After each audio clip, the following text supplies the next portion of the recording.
Got it. Hi, Alex. Hi, How's it going?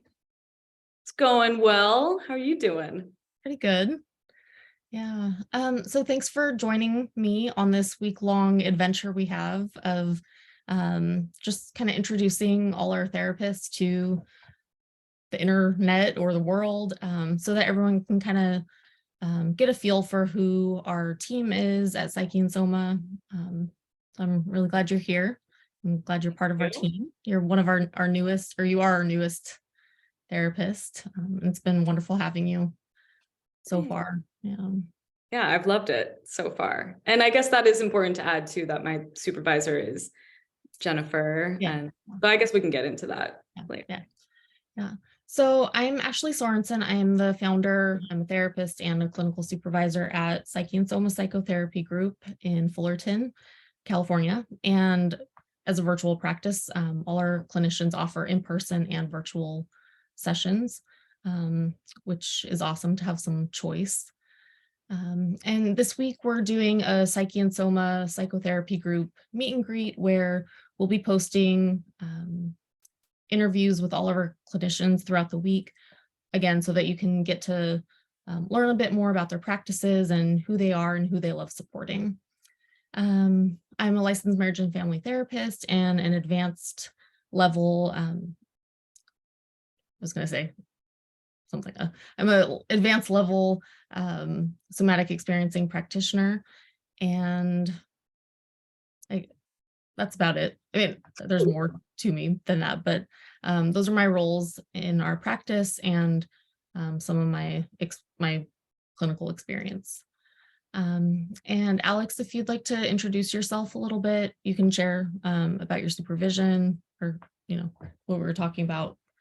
And yeah, just give us a little background and intro to who you are and how you support people. Okay, yeah. All right, well, let's get started. My name is Alex and my pronouns are she, her. I identify as a queer cisgender woman. I think that's important, people understanding my identifiers. I got my master's degree at Antioch University, Los Angeles, and I specialized in spiritual and depth psychology. And like I did begin to say, I am an associate marriage and family therapist. So I'm supervised under Jennifer Walker. And I have been doing this now for over a year and a half, which doing that math is wild to me because I feel like I've been doing this forever. I don't know if that's happened with you when you realize like, oh, it's been a long time, but it's actually been this big. Anyway, so yeah, my experience is doing it professionally for a set amount of time, but maybe doing it in other ways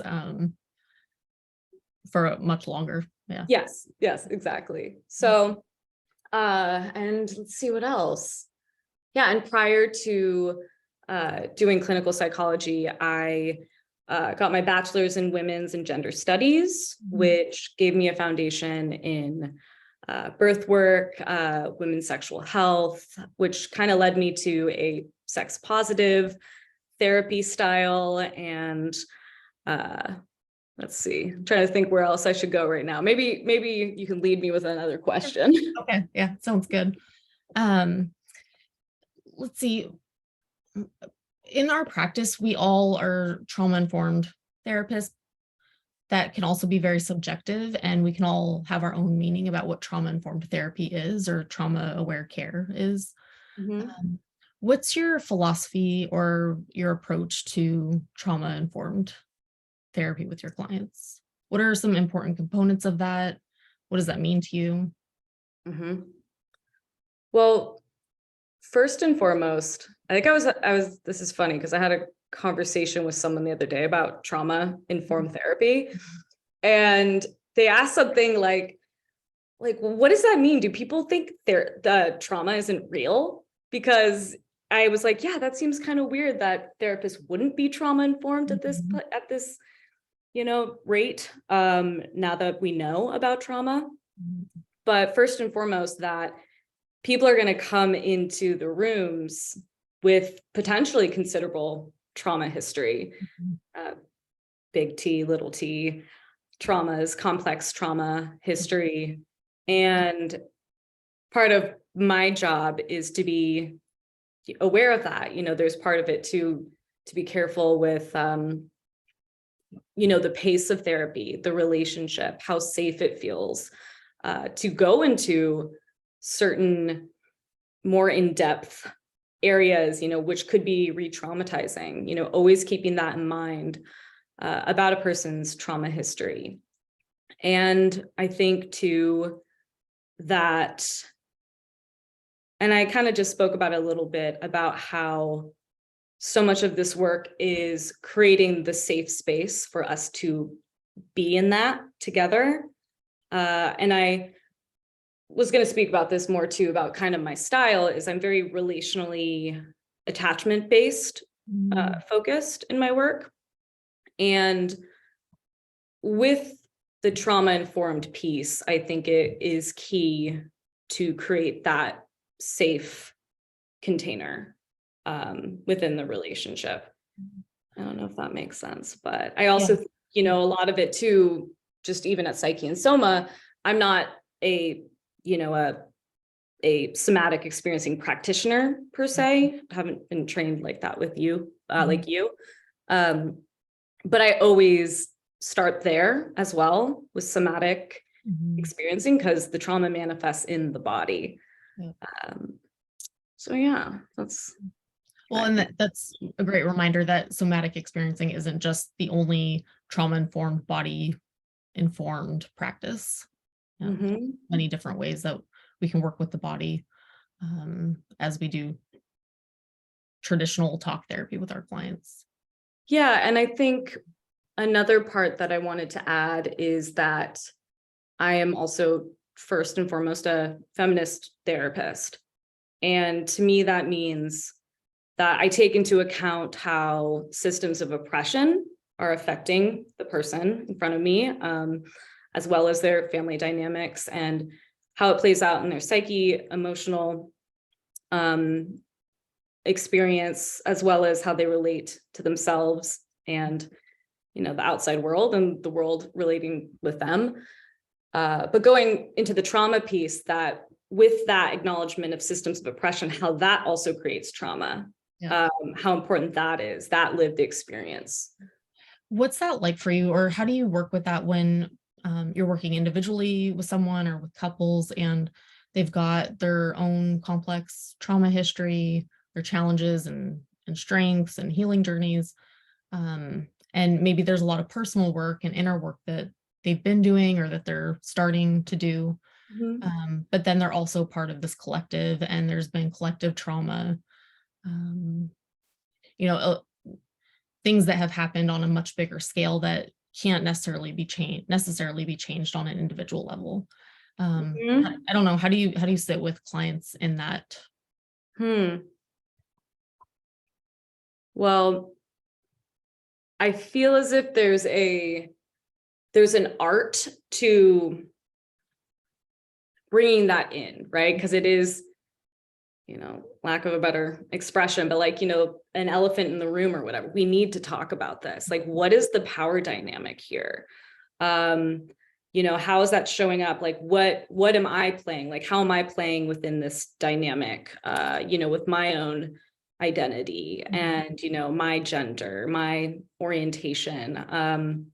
I think that that's really tricky for therapists, because, how do we bring in the, how the personal is political, right? Into session, but it definitely comes out.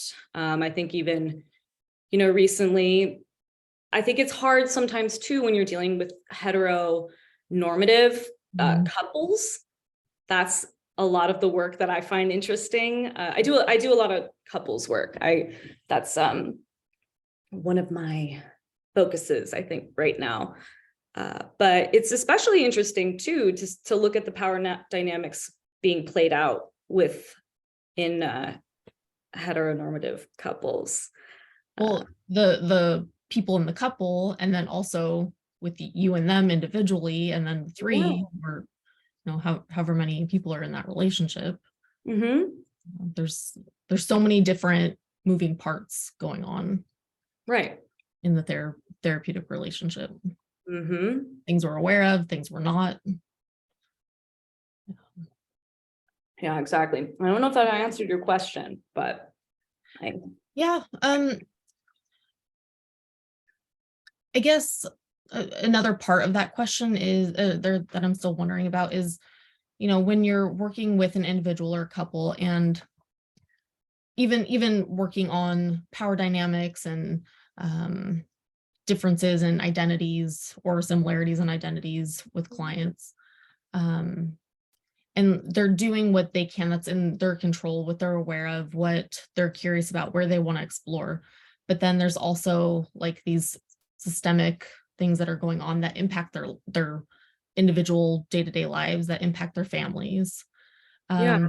I guess just what challenges come with that, like knowing that you can only do so much to help a client and they can only do so much in their own work, when there's like these bigger traumatic, adverse world communal issues going on. Well, I think it's funny. This is a hard part of being a therapist because sometimes there is no answer, right? There's nothing we can do right here to change how our society works necessarily, right? Like we can play pieces and there's a ripple effect, whatever. But there are moments when someone comes into the room where, maybe we're both experiencing the same pain. Like maybe we're seeing what's happening out in the world, and you have a client come in and, sometimes it's just about, relating and meeting them where they're at, and also being authentic to be like, yeah, this is really awful, like, and just validating that experience. And I think that is a very tricky part about being a therapist. But again, it comes back to the relationship and someone feeling safe enough to be really honest about how it's affecting their life. I think that's kind of where you're getting at. That's a really important point to remember. If there's maybe other therapists listening, or even people who are interested in therapy or who are in therapy, is that neither the client or the therapist can change everything or fix everything. Yeah. And there are things that we aren't always going to know. And wrestling and coming to terms with that. Yeah. I think it's a really hard part of the process, because a lot of times people, they tend to come in with some emotional or situational crisis that's been going on, and they need something. They so badly want relief. They want something fixed right then and there. Yes. And I think that's just important for all of us, especially as therapists, to remember that not everything can be fixed or changed. Yeah, absolutely. And I think it's so natural for us, especially in this society we're in. We got to fix it. Like, what is the quick fix? Like therapists, I know I do feel that pressure. Like, okay, you're coming in, you're really hurting, you're suffering, you have despair. I get sometimes stuck in that trap where I'm like, well, I got to fix this somehow. But what it really is the work that I try to do is be with it, be with that person's pain and suffering. So many people have not had someone's hand to hold, or to just be allowed to be sad, or just be allowed to grieve and be accepted. That like, this is your full experience. We don't have to fix this. Like, let me just, hold that safe space for you to really feel it. And I know as therapists, and especially as trauma-informed therapists, we tend to go towards the pain and the suffering. But I think a lot of people also have a hard time sitting with their spontaneity, their silliness, their creativity, their, fun and play. Yes. Yeah. I think that's a common experience as well. And to be able to be with a client in that too is also a privilege. Absolutely. And I think, again, like kind of the philosophy or what I hope to bring into the work with a client is for them to really reconnect with themselves and to feel free to be who they are. And that is silly. Like, let's joke around. Let's like be absolutely absurd, because you look outside and it is absurd out there. So holding space for that joy. Because sometimes it's like sometimes people come in and I've noticed, I'm like, like this is a situation where I'm surprised you're not happy right now. Or, excited, or, the spectrum of emotions. So I do hope to bring that out with people for them to freely express Give them themselves. some access to all of their different parts and experiences. And I know another part of your practice is, and your interest is in ecotherapy, ecopsychology. And I think that's one of the ways of working as a therapist that is lesser known. Could you help people kind of understand and, just kind of give us a brief description or what that might look like, maybe working with clients, what that looks like, what that feels like, or what it could look like. What it could look like. I'm sure there's more than one answer, but. Right. So, yes. So I am very passionate about ecotherapy, right? And sometimes I have a trouble too with just even calling it a therapy, because for me, it's like, okay, this is a way of being, with relating to nature, to the earth, and how that in itself is a regulating process. But so how does it work in a therapeutic way? A lot of times it would include, having sessions outside. If I had my perfect situation, I would be able to have my clients like under a tree, right? Like, we would have session just on the ground, or being able to engage with the earth in a very, somatically attuned way, to ground yourself, to resource yourself just with the natural world. I think ecotherapy too is very, there's mindfulness in it. Like I said, there's the grounding aspect. But there's also this sort of, you get to kind of break yourself down. I feel like when you're and break yourself down, that might sound kind of strange, but okay, just be like a sensual experience. Like, let me go, I'm doing this because I'm like, okay, like play with like a leaf or something, or, you're going to touch a tree, like tactile, engaging your senses, being in your body. It's a huge part of, embodiment practice, at least for me. And I think with my clients, even though I do a lot of remote, I do ask about, how often are you going outside? When was the last time you actually sat on the grass? Or not just the grass, the sand, the dirt, put your hands in soil. What about and also I have to say too, with animal therapy, equine therapy, I think that, not all therapy needs to be talk therapy, or even with a human. How does it feel like, when your cat comes to snuggle on your lap? Like, what does that feel like? Does that bring you joy? Do you feel love? Do you feel warmth? I think ecotherapy really, it can, I think it's just really healing, to say the least. And it's such, it's such an opposite, it's such a counter to the fast-paced life that we live in modern day. Yeah, absolutely. And I do love, when I have sessions at our office in Fullerton, like my clients can look at the green trees over there. And, I've even said like, so it was a rough session, there is a really beautiful walk over there, if you need to take some time to slow down before you ease back into, the fast paced world we live in.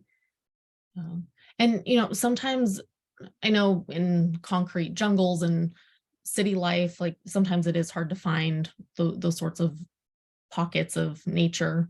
But every city's got a park, I think, or I guess it's an assumption.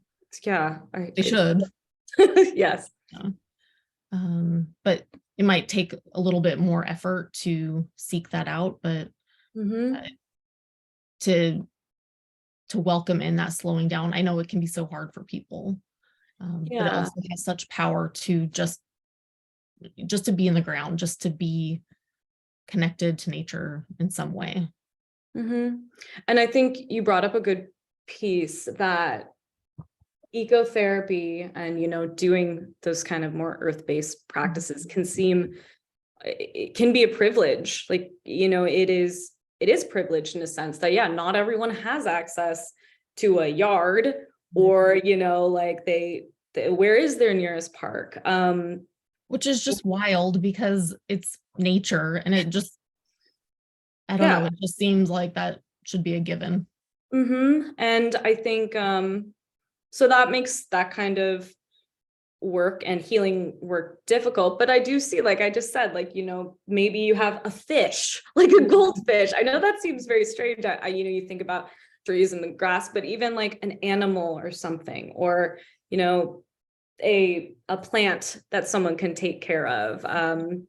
Even thought about it too, if I were working with kids, like, like when like avocados sprout, you can bring nature in. I brought like little small plants, and especially with teens, that's been really helpful.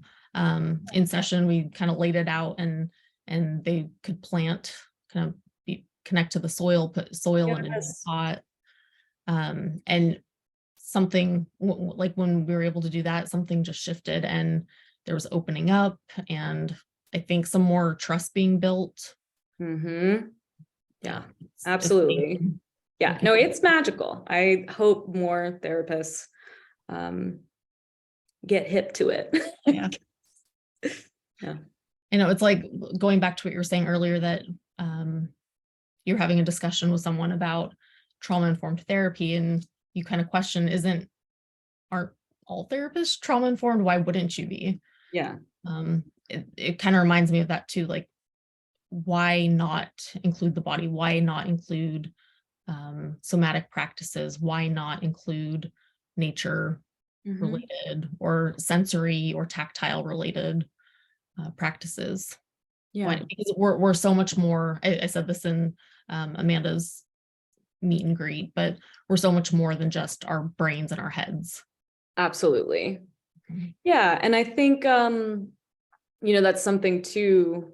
In sessions, I will sometimes stop my clients, like really to be like, okay, what are you feeling right now? And then they'll immediately think like, well, I'm feeling confused. I was like, are you feeling confused? Or are you thinking, let's get down to like actually what's going on right now in your body and how hard that is to switch from that mode. Because like you said, it's not all up here. So much of this work, the healing work, needs to be from bottom up, in the ground, right? Like literally talking about nature, like the roots of it, in the body. So what might it look like for people who start working with you at the beginning? What might it look like as you're starting work with them, the first couple of sessions? I know that you had mentioned earlier how important it is, how important the relationship is, building that trust and that sense of safety, that container with clients. How do you do that? What might it look like starting out for someone? Well, I think, and likely for most therapists, it's a slow process. Like it's not immediately after session 3 that I'm going to know you, or that you're going to feel safe enough to completely start, really going deep. And I'm very careful about that because I think I have a tendency to want to like, okay, let's go deep now. Like really, let's dig in. But I'm learning that everyone has their own pace, and I do wish it could be a quick fix. And after 3 sessions, like we're already doing the work, but I think, obviously, intake sort of processes. Okay, like let's know about your history, everything like that. But I really do want to know, like, where you come from, like who you come from, where you come from, like what you come from. So I do a lot of that kind of history as well. Like I want to know very much about, your family of origin, and even farther back. This is okay. This is not at the beginning of therapy, because I think, right, it can happen. It's not necessarily linear, but I want to get a foundation of, where you come from, and really where the roots are. Yeah, the roots are. But before, I'm going to do that before we really, really dig into potentially I almost feel like when you're playing doctor or something, that game, like the buzz points, like I'm going to learn where they are first, like where those triggers are, and be careful about it, and be mindful of the pace of when we're ready to go there or not. And that has to do with the trust building. So someone feels safe that, this is collaborative. So you're not the one that's, you're not 100% the guide. You're not telling a client what to do. This is really tuning in, being attentive to the interaction between you and your client, the feedback you're getting from them. Yeah. Feeling. Yeah, exactly. I think the piece that I wanted to add is that so much of the first steps of the relationship is me listening. I think, and that's part of a healing process for a person too, is like, I'm really listening to you. Like, I really want to know you. And giving that person that full attention. And before I start like, oh, well, try this, or like, here, do this homework or something. No, and like I said, I'm not, I try very hard to not bring my agenda in. Like I said, it's a collaboration, and every client is going to be different with what they need. So my agenda, what the hell does that mean? Everyone's different. So we always talk about like just as therapists in general, there's treatment plans and goals, and maybe we have, as the therapist, we always want to know what our clients' goals are, what they're hoping to get from therapy, and then sometimes we kind of hold our own goals. I think a lot of, especially at the beginning, a lot of that is, my goal is to do what I can to create a sense of safety. Not that you can make someone feel safe, but that you're creating an environment that hopefully feels safe at some point. Your goal is to pay attention and really learn about the people that are sitting across from you. Yeah. And to kind of play that dance with the pacing of therapy, how deep, or how, what you inquire about. Yeah. And it really is dependent on the person. I think there are some people, I have had this experience where it's like instantly like, okay, I know we click. Like, oh, I feel like I know you. I don't, but there is that kind of energetic, knowing or comfortability and stuff that feels natural with certain people. And then other ones you really do build. And I think that maybe could be frustrating for new people in in therapy. I mean, I've heard that too, just even on the other side of things. It's like, well, I can't find a person I can connect with. I mean, and that's key, that you have to, but sometimes it's not going to be the first 3 to 4 sessions, and that can be frustrating. But hopefully after time, I mean, it is just getting to know another person and being curious. And I think it can happen if you stay open. Yeah.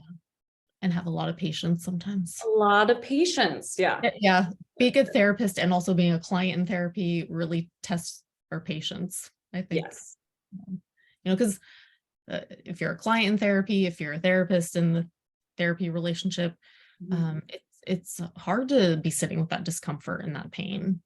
Yeah. Or to be so completely numb and cut off, and to like start unlearning and develop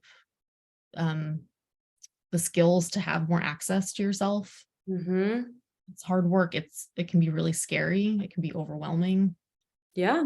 That's why, like you said, like going at a slower pace is so important. Yeah, absolutely. Yeah. And not everyone's going to be able to do that, or be ready to do that. And, I respect that. I think that's very important part of this for me is, trusting the client. Like, maybe right now we need to kind of do a little bit more excavation or whatever, but I'm going to trust you too. Yeah. But it is a slow process, and a beautiful one. It can be. Yeah.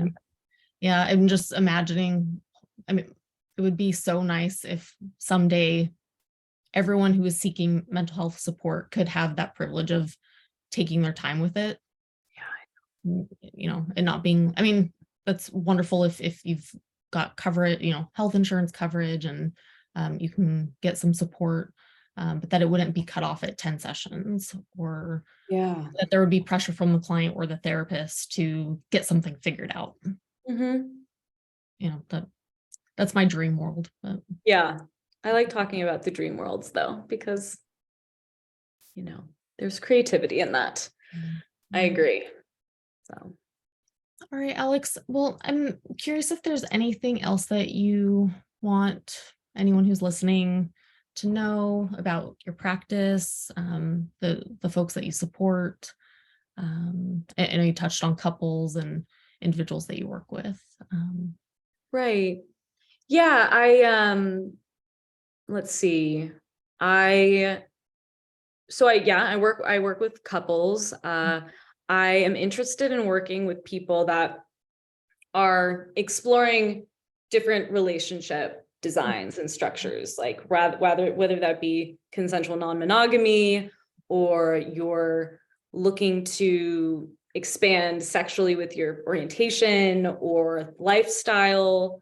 I think maybe I add this, but LGBTQ plus individuals, I very much enjoy working with that population. And I have my past experience working with in birth work. I was a doula and worked in sexual health clinics. And I also enjoy working with those individuals, either postpartum or people really trying to feel comfortable and safe in their bodies. Thinking about like kind of, sexual health, sexual trauma, pain. And let's see, I also think it's important to add that my foundation is very spiritual in depth. So spirituality comes in when appropriate, right? I think that working with clients that are receptive to that would be great, because that is an area of my life that I do have more of an expertise in. Sounds weird, but spiritual and depth psychology is what I'm saying expertise in. And yeah, so those people that are like, I want to speak to someone who's not going to judge me. I or anything. If someone might think I'm woo-woo or whatever, I'm open to it all. I truly am. And that being said too, you know, being a feminist therapist and someone who's aware of systems of oppression, like I'm gonna call it in when something is said that I do think is harmful or hurtful to another person. If yeah, you know, I had a client consultation saying like, I want you to call me on my BS. And I was like, okay, all right, okay, I can do that. And but you know, in a way that it's appropriate as a therapist. And let's see. Also bringing creativity into the room. I want to do more of that. I want to invite clients to, you know, engage in writing and art and anything that kind of lights them up in that way, brings them inspiration. Sounds like you want to help people live an enlivened life. Absolutely. That is probably one of my greatest goals. Yeah. All right, Alex. Well, it was lovely talking with you this evening. Thank you. Thank you, everyone who kind of checked in with us, and I'll be leaving Alex's contact information and website information in the caption of the post where we post this video on Instagram and our Facebook page and our website. So you can reach out to her if you're interested in working with her or consulting with her. We're really happy to have you here. Thank you. This was fun. All right. Thank you, Alex. Thank you so much. All right. Bye.